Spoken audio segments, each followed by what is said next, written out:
The cruise line already knows these 10 things. They are counting on the fact that you do not. I worked on cruise ships for 7 years. Different lines, different routes, different roles. But the same patterns played out every single sailing. Experienced cruisers who had figured out a few key secrets moved through the ship differently. They ate better, slept better, got upgraded, and spent significantly less than the passengers around them. And the people who did not know? They paid full price for everything, waited in every line, and went home thinking that was just how cruising worked. It is not. Today, I am going to give you what those experienced cruisers know. 10 secrets the cruise line has no interest in sharing with you, delivered straight from someone who watched all of it happen from the inside, sailing after sailing, for 7 years. Secret number 1 is that your cabin category matters far less than your cabin location, and the cruise line will never volunteer that information to you. When you book a cruise, the line wants you focused on category: interior, ocean view, balcony, suite. Because that is what drives the price up. But what they do not advertise is that within any given category, some cabins are dramatically better than others. A midship balcony on Deck 7 is a completely different experience from a balcony at the very front of Deck 12 during rough seas. The front and rear of the ship experience significantly more motion than the middle. Cabins directly above the main show lounge can hear bass thumping through the floor until midnight or later. Cabins directly below the buffet hear chairs scraping against the floor at 6 in the morning when the crew begins setup. Cabins near the elevator banks get traffic noise all day and into the night. I watched passengers in expensive balcony cabins ask to be moved on day 2 because they had not slept a single night properly. Meanwhile, guests in midship interior cabins on a middle deck slept perfectly, spent a fraction of the price, and had no complaints for the entire voyage. Before you book, pull up the deck plan for your specific ship. Look at what is above, below, and beside any cabin you are considering. 5 minutes of research before you book can save your entire trip. Now stay with me, because secret number 3 is the one that saves experienced cruisers hundreds of dollars every single sailing. And most passengers never find out about it until their 5th or 6th cruise, if they find out at all. Secret number 2 is that the best time to book a specialty restaurant is before you ever step on the ship. Most passengers wait until they are on board and then wander over to the specialty dining desk on day 1, only to find that the best times on the best nights are already gone. What they do not realize is that nearly every major cruise line opens specialty dining reservations to passengers weeks or even months before sailing, through the cruise line's app or website. The prices are consistently lower pre-cruise than they are once you are on board. And here is the insider detail that almost nobody talks about. The crew members working those restaurants told me that reservation slots held for walk-ins often get released back into the booking system around 48 hours before sailing. So if you miss the pre-cruise window and the restaurant looks fully booked, check again 2 days before you board. You will sometimes find a prime Saturday night table sitting wide open because a previous passenger canceled or rescheduled. Book it immediately when you see it. Do not wait to decide, because those slots do not last more than a few hours once they reappear. Secret number 3 is one I watch save passengers hundreds of dollars on every single cruise. And it involves the drink package math that the cruise line hopes you never actually sit down and do yourself. The packages are priced to look like incredible value.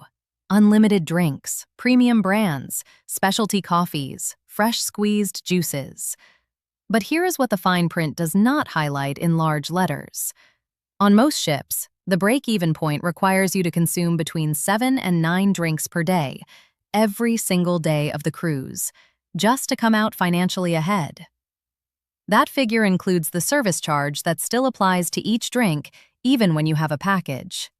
If you are a moderate drinker, 1 or 2 cocktails at dinner, maybe a beer or a glass of wine by the pool, you will almost certainly spend less paying as you go.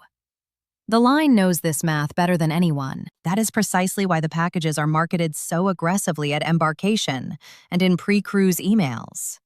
The smarter move for most passengers is to honestly calculate your typical daily drinking habits before you sail, price it out drink by drink, and make the decision with real numbers in front of you, rather than the appealing fantasy of unlimited access. If you do decide the package makes sense for you, always purchase it before you board. Pre-cruise pricing is typically 10 to 20% lower than what you will be quoted at the ship's bar on embarkation day. In just a moment, I am going to tell you about a free service that almost no passenger ever requests, even though it is quietly available on nearly every major cruise ship and can completely change your experience if you have any mobility concerns at all. Secret number 4 is that guest services can do significantly more than most passengers ever think to ask of them. The guest services desk has a reputation as the place you go when something has gone wrong. But from my years inside, I know that desk as something else entirely. That team has access to resources, adjustments, and accommodations that are never listed anywhere in the cruise brochure. If the mattress in your cabin is causing back pain, guest services can often arrange for a foam topper or a different configuration at no charge. If you have a medical condition that makes certain activities difficult, they can coordinate with the ship's accessibility team to make arrangements that are never advertised publicly. If you are celebrating a milestone, a 50th anniversary, an 80th birthday, a quiet, specific conversation at guest services on embarkation day, before the desk gets busy with the afternoon rush, can result in genuinely meaningful touches that cost you nothing at all. I watched a guest services manager arrange a private corner table in the main dining room for a couple's 50th anniversary, simply because the wife mentioned it while asking about something else. It was not in any policy. It required asking the right person at the right moment. You are allowed to ask for more than what is on the menu. Secret number 5 is about embarkation day and the one meal that every experienced cruiser knows about. While thousands of other passengers are standing in a slow-moving line at the buffet fighting for the last clean tongs. Every single embarkation day follows the same predictable pattern. Passengers board the ship, walk directly to the Lido Deck buffet, and queue up for food that has been sitting under heat lamps for hours. The experienced cruiser does something completely different. On most ships, the main dining room quietly opens for a sit-down lunch on embarkation day, and almost nobody is there. There is no announcement over the loudspeaker. It is not displayed prominently on the digital signs near the buffet. You find out by knowing to look for it in the cruise app, or simply by asking a crew member the moment you board. You walk into a calm, properly staffed dining room. You sit down. Someone takes your order. You eat a freshly prepared meal with real silverware at a table you are not sharing with strangers if you prefer not to, while the rest of the ship is elbowing each other over the pasta station. It sets a completely different tone for your entire voyage, and it costs exactly nothing extra beyond what you have already paid. Keep watching, because secret number 7 involves something most passengers spend serious money on, when in fact you can access a version of it for free simply by knowing when and how to ask the right person. Secret number 6 is that tender ports are where the biggest avoidable frustrations happen, and experienced cruisers handle them in a way that eliminates the problem entirely. A tender port is one where the ship anchors offshore and passengers are ferried to land on smaller boats called tenders. The challenge is that when tenders begin running in the morning, nearly every passenger on the ship wants to go ashore at the same time. The result is a tender line that can run 45 minutes to over an hour on a busy port day. Experienced cruisers know 2 things that solve this entirely. First, if you have booked a shore excursion through the cruise line itself, you receive priority tender access and board before the general public line forms. Second, if you are going ashore independently, the tender lines thin out dramatically after about 10:30 in the morning. Guests who wait through the initial rush often walk directly onto a tender with no wait at all. The return window matters equally. Get back to the ship by 2:30 in the afternoon and you will likely step onto a tender immediately. Wait until the 4 o'clock crowd forms and you could be standing on a hot, exposed dock for the better part of an hour. Knowing the tender timing transforms your port day entirely. Secret number 7 is about laundry, and it is one of the most consistently practical secrets I ever saw experienced repeat cruisers take advantage of on long sailings.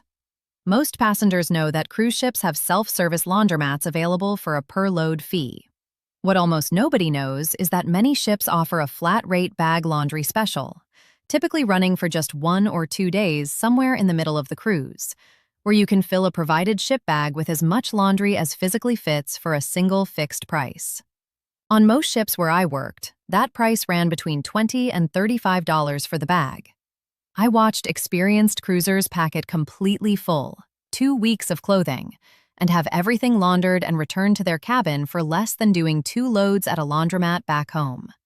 The offer appears quietly in the daily program, and the vast majority of passengers skim right past it. Read your program every morning from day 3 through day 5, and when you see it, use it. Secret number 8 is that your cabin steward is the single most powerful person in your immediate cruise experience. And the relationship you establish in the first 20 minutes after boarding determines the quality of every single day that follows. I have watched this dynamic play out more times than I can count, on ship after ship, with passengers of every background. The guests who introduced themselves by name on day 1 learned their steward's name and actually used it in conversation, and offered a small personal tip in the first hours on board, received a level of daily care that other passengers in identical cabins simply never experienced. Extra towels appeared without being requested. A bowl of fresh fruit showed up on the desk. A problem with the shower temperature got fixed before it was even formally reported. It is not a policy that creates this difference. It is human nature. Your steward handles 15 to 20 cabins every day. When one passenger treats them with genuine warmth, that passenger stops being a cabin number. 30 seconds on embarkation day returns something you cannot buy at any upsell desk on the ship. Right after this, I'm going to tell you about the one thing the cruise line most wants you to spend money on, and the simple reason why most experienced cruisers have stopped paying for it entirely. Secret number 9 is about Wi-Fi, and there is a straightforward way to handle it that most passengers never think to explore before they sail. Cruise ship internet packages are expensive. Premium plans on most major lines run between $30 and $50 per device per day. But experienced cruisers know that in the majority of Caribbean, Alaskan, and European ports, the ship docks or anchors close enough to shore that local cellular signal reaches the vessel. If you carry an international data plan through your home carrier, your phone may connect automatically to a local network the moment the ship pulls into port range, at no additional charge beyond what you are already paying for international coverage. That means you can manage emails, messages, and any practical online tasks during port time without ever activating the ship's Wi-Fi plan. For many passengers who need internet access for a handful of practical reasons rather than constant connectivity, this approach eliminates the need for an onboard package entirely. Check with your carrier before you sail. Most major U.S. carriers offer daily international passes, and for a 7-day cruise, the total cost is a small fraction of a full ship Wi-Fi package. Secret number 10 is the one I want to end with, because it is the secret that makes all the others possible, and it is what separates truly experienced cruisers from everyone else on board. The cruise line's entire onboard revenue model is built on a single assumption: that you will make your spending decisions emotionally and spontaneously while you are relaxed, happy, and surrounded by an atmosphere designed to make you feel that money is no object this week. Every specialty dining pitch, every spa promotion slipped under your cabin door, every shore excursion desk at the exit point of the ship, every art auction and jewelry sale in the atrium, all of it reaches you when your guard is down. The single most effective thing you can do in response is to make your decisions before you board. Book specialty dinners in advance at the lower pre-cruise price. Research your ports and decide what you actually want to do, and whether independent options serve you better. Set a clear daily spending budget at home, in writing, and keep it visible. Experienced cruisers do not get sold a $400 spa package at the embarkation day wellness seminar because they already decided what they were and were not going to spend before they ever stepped on the gangway. That clarity, made at home, is worth more than any single tip I could give you. You now know what takes most people years of cruising to figure out on their own. Use the deck plan before you book. Eat in the dining room on embarkation day. Learn your steward's name on day 1. Do the drink package math honestly. And make your decisions before the ship makes them for you. These 10 secrets cost you nothing, and they will change every cruise you take from here forward. If this helped, hit like and subscribe. safesailing.gi